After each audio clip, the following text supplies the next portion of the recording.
dizem que o autismo é um transtorno, um conjunto de critérios, uma lista a ser preenchida, exatamente como exige o DSM-5. Mas e se tudo isso estiver apenas arranhando a superfície? E se o que chamamos de autismo for, na verdade, uma arquitetura oculta de percepção? Um modo de existir que não é falha, mas profundidade. Hoje, você vai descer comigo para esse lugar. Não o autismo colorido de campanhas publicitárias. Não o autismo romantizado para likes, mas a camada onde quase ninguém ousa olhar. A parte subterrânea, a composteira da mente humana. Porque toda mente processa o mundo como um sistema, mas algumas processam em camadas, transformam ruído em padrão, caos em previsibilidade, dor em linguagem, e neste vídeo você vai conhecer uma dessas mentes. Esta é a história de um menino autista, um menino cujo cérebro funcionava como uma composteira. Cada estímulo, cada ruído, cada toque era um resíduo jogado lá dentro. E ele precisava transformar tudo isso como cheiro, luz, movimento, vibração e em algo visível, suportável, compreensível. Mas o mundo não foi feito para pessoas como ele. Segundo o DSM-5, ele apresentava déficits na reciprocidade social, dificuldade em manter interação, problemas com comunicação não verbal, padrões repetitivos de comportamento e reatividade sensorial intensa. Era o que chamavam de autismo nível 2, quase escorrendo para o nível 3, porque o suporte diário não era opcional, era sobrevivência. Mas a verdade é que nenhum desses termos capturava o essencial. Ele vivia num universo paralelo, não porque queria, mas porque o mundo sensorial humano era agressivo demais para caber dentro dele. O toque era uma explosão, o barulho, um terremoto, a mudança de rotina, um abismo. E enquanto adultos tentam moldá-lo, corrigi-lo, treiná-lo a se parecer normal, ele se retraía cada vez mais para dentro, para seu mundo interno, um mundo lógico, estruturado, silencioso, onde tudo fazia sentido. Respiração profunda, música grave ao fundo. Mas um dia, algo inesperado aconteceu. Uma professora do projeto, chamado Escola que Escuta, recusou-se a tratá-lo como problema. Ela não tentava consertá-lo, tentava compreendê-lo.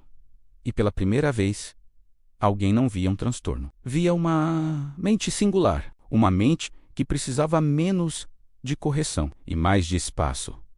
Este é o início de uma jornada onde você verá o autismo não como diagnóstico, mas como profundidade. Não como desordem, mas como outra forma de existir. E, se ficarmos até o fim, talvez perceba que não é o autista que precisa mudar, é a sociedade que precisa compostar seus preconceitos para finalmente florescer. Bem-vindo ao Artea. Arte, tecnologia mais escuta ativa, onde mergulhamos no invisível, para revelar o que ninguém teve coragem de escutar.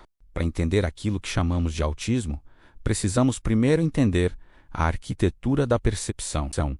Não a percepção do mundo, mas o modo como o mundo percebe o autista menos e falha nesse processo. Enquanto a sociedade enxerga comportamento, a mente autista enxerga padrão. Enquanto a sociedade escuta ruído, a mente autista escuta estrutura. Enquanto a sociedade tenta normalizar, o autista tenta sobreviver.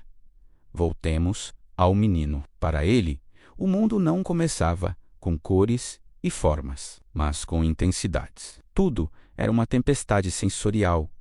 A lâmpada piscava como relâmpagos microscópicos, o ar vibrava com ruídos invisíveis, os cheiros atravessavam o espaço como lanças químicas. A maioria das pessoas filtra tudo isso automaticamente, mas nele o filtro estava quebrado. O DSM-5 tenta explicar com uma frase técnica hiper ou hiporreatividade a estímulos sensoriais.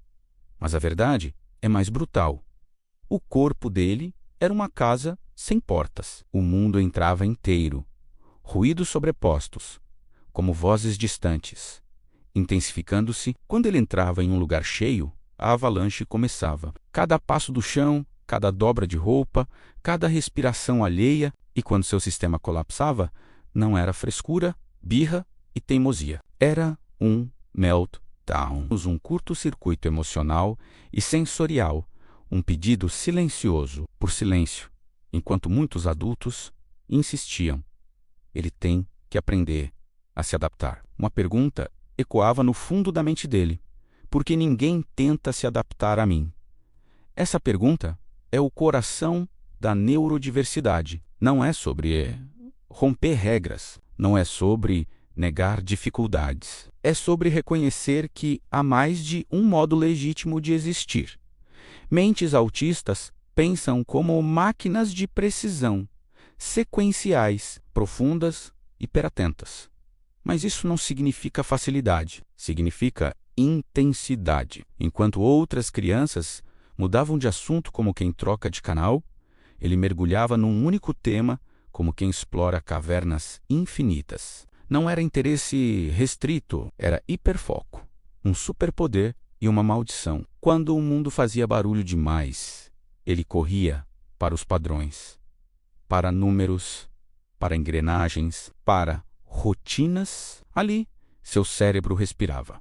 A teoria cognitiva chama isso de coerência central fraca, mas eu chamo de visão microscópica do universo. Ele percebia detalhes que ninguém mais via: a vibração do ventilador, a sombra que mudava de ângulo, a repetição da respiração das pessoas ao redor. E cada detalhe, cada cicatriz sensorial virava memória. Uma memória que moldava como ele interagia. Ou evitava interagir, enquanto o mundo exige sorrisos, subentendidos, metáforas, olhares. Ele navegava tudo isso como quem lê um manual sem páginas. Sua comunicação era literal, direta, transparente, quase brutal.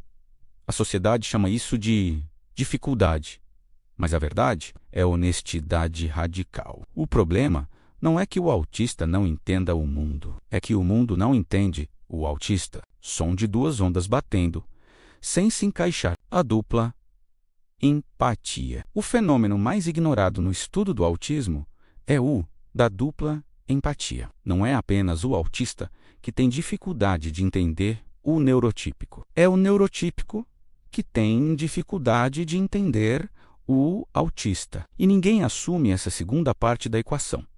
Quando a realidade externa se tornava insuportável, ele se retraía, escavando para dentro de si mesmo. Lá, as coisas eram mais simples, sem sarcasmo, sem ironia, sem códigos secretos da convivência social. No seu mundo interno, ele criava mapas mentais, cidades inteiras fechadas para o caos, histórias silenciosas que nunca eram contadas. Não porque ele não queria, mas porque ninguém sabia escutar. Som leve, quase um sussurro.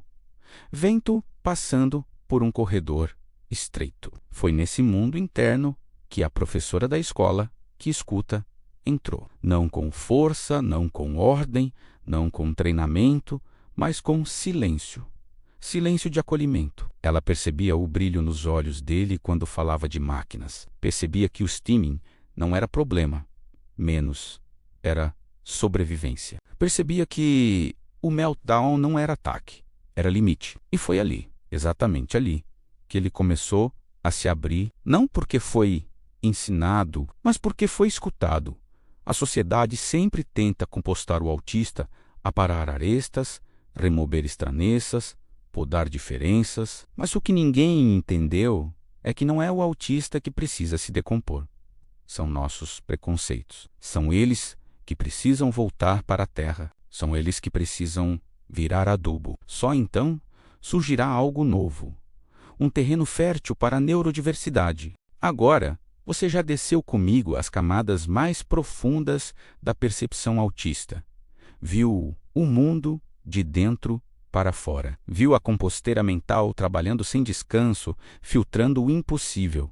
Viu a lógica onde dizem haver caos. E viu também a dor que a sociedade insiste em não enxergar. Mas esta história, a história desse menino, não acaba no sofrimento. Ela continua onde o mundo costuma parar, na possibilidade de recomposição. Quando a professora da escola que escuta começou a observar o aluno sem julgamento, algo sutil aconteceu. Não foi um progresso, não foi um avanço, foi um florescimento.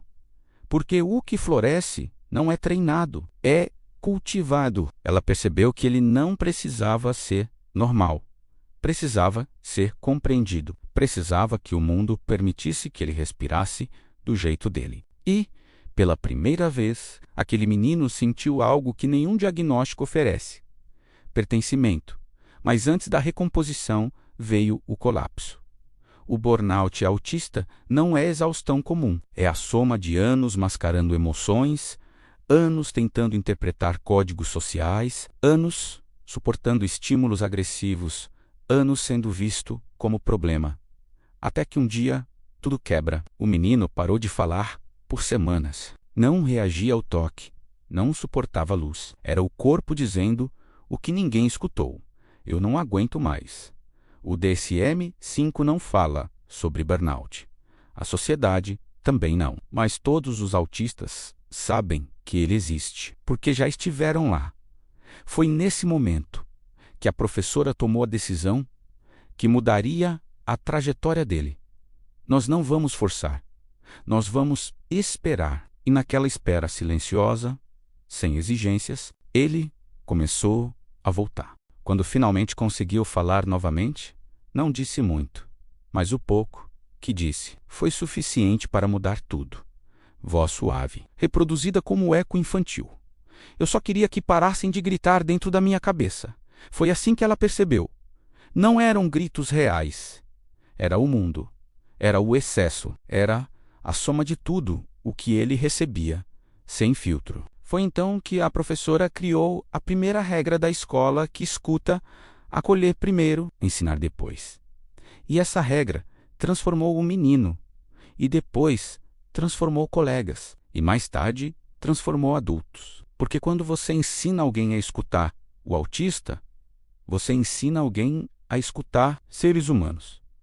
A sociedade que precisa se recompor. Hoje, a sociedade diz querer inclusão, mas quer inclusão desde que o autista saiba se comportar, desde que saiba controlar o stimming, desde que não faça barulho, desde que não demonstre dor e desde que cumpra expectativas neurotípicas. Isso não é inclusão, é domesticação. A inclusão real começa onde o orgulho humano termina, como preconceitos se decompondo na composteira social. Se quisermos uma sociedade verdadeiramente neurodiversa, precisamos aceitar que nem todo autista vai olhar nos olhos, nem todo autista vai falar, nem todo autista vai gostar de toque, nem todo autista vai funcionar sob pressão, mas todos, certamente, todos têm valor inegociável. E a pergunta que ecoa até hoje é: por que exigimos que o autista mude para caber no mundo, se o mundo nunca mudou para caber no autista? A nova composteira. Transformação social. A composteira que antes era interna, menos aquela onde o menino transformava dor em sobrevivência, agora se tornava externa. Agora era a sociedade que precisava se decompor, desfazer ideias antigas, desfazer preconceitos, desfazer tudo o que foi construído sobre ignorância. A professora dizia: se algo não funciona com a criança, não corrigimos a criança, mas podemos corrigirmos o ambiente. Essa é a essência da inclusão genuína. Essa é a essência da neurodiversidade.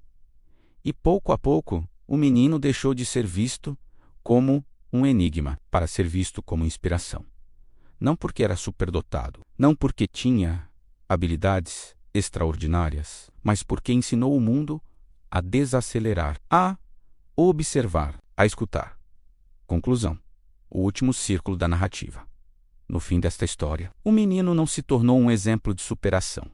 Ele se tornou algo muito mais raro. Um espelho que revela o que há de errado com a sociedade, não com ele. Porque o autismo nunca foi falta, foi profundidade. E enquanto houver pessoas dispostas a olhar para essa profundidade, o mundo poderá, enfim, recompor-se. A composteira completou seu ciclo. E agora, nós podemos entendemos melhor o autismo em todos os níveis ou ciclos. Eu sou Arte. Arte mais tecnologia com escuta ativa. E esta história não termina aqui. Porque, enquanto houver silêncio, nós o escutaremos. E, enquanto houver sombras, nós iluminaremos.